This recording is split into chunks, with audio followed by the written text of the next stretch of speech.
So good morning, Mr. Simpson. Thank you very much for allowing us to film. I just wanted to open by asking you to tell me a little bit about yourself and your wife and how you came to live here. About 4.5 years ago, my wife was diagnosed with Alzheimer's. She was 57 years of age. And for the first few years, we thought we could manage quite well in the house that we were in. And then as time progressed, I realised that something had to be done about it. Because the house that we were in, which is big, it had a very large garden, so it was putting a lot of pressure on me. And as you know, with Alzheimer's, which is what she was diagnosed with, not only to the person but the carer. And that's obviously the reason why we've ended up here. So where were you living before you moved here? We were living in a private house just outside Middlesbrough in Normanby. And it was a very large bungalow.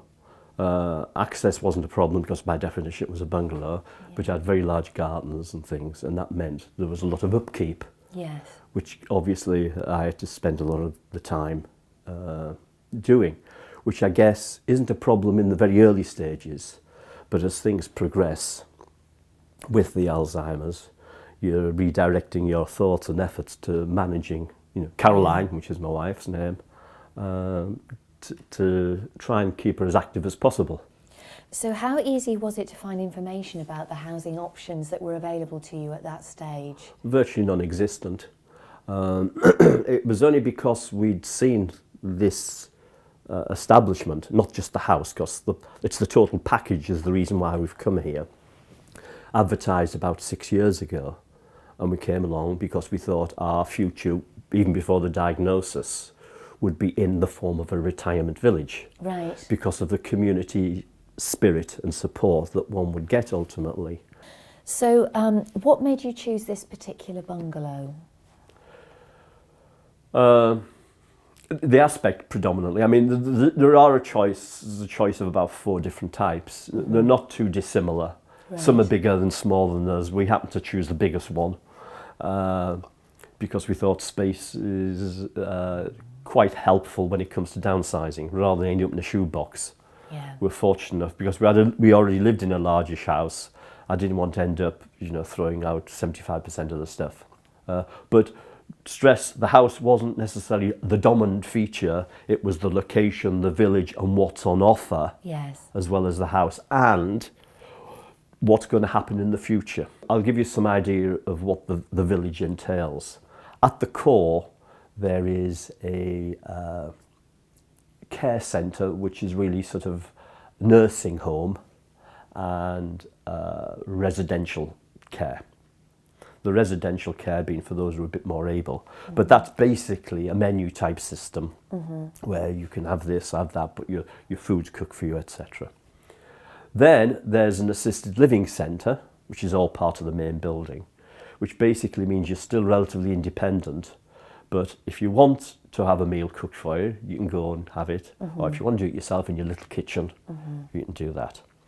Now, basically, those sort of facilities are the things that you may end up moving into in maybe 10 or 15 years' time. Yes. The thing that was particularly interesting for me was that they have on the cards to build a dementia unit. Right. In the grounds. And although the care home side does cater for people with dementia, and I believe that they're quite innovative in how they manage people with dementia and the things that they do, gone are the days where you go into a sitting room and there was 25 people sat round in a circle fighting for their own particular chair. Yeah, which you see still even now, unfortunately, in some places. It's a lot more positive and interactive. And that was another reason why. What difference would you say moving here has made to you and your wife? I suppose the only difference is there's hope that something will happen that will be better than what we were at. One of the problems with Alzheimer's, and it might be the case of several other diseases as well, you feel very isolated. This might come as a shock to people listening to this, but nobody really wants to know you when you've got Alzheimer's. Now, that's my personal opinion, and I know there are organisations out there are trying to do things, but really, you're by yourself, and you see a consultant once a year. Your doctor doesn't want to know about you. He only wants to know if you've got some problem that he can resolve fairly quickly by giving you an antibiotic or a painkiller. And there are people like the young onset dementia team, carers together, who try and help, and Age UK of course, who try and help and give you some support. Yeah. But in general terms, you do feel quite isolated. Yeah. And have you seen an occupational therapist previously? Has No. anybody been to talk to you about Not housing? really, no. Right. No, So not at all. Would that have helped you, having that assistance, perhaps Oh, when you were of thinking? course. Yeah. Yes. So from a message point of view, is that something that you would say Oh, very is much useful so. to have that OT input Absolutely. at point of Yeah. move or thinking about Oh, yeah. moving? The more services, the better. And knowing that we're going to be an ageing population, and we might want to live to the age of 104, if you've got dementia or Alzheimer's from the ages of 75 upwards, it isn't a very nice life for some people. And so that support is really needed. Is there anything that you think that I've missed this morning, or any other questions that you think we should be asking? You've got a conference, which I'm speaking to you about.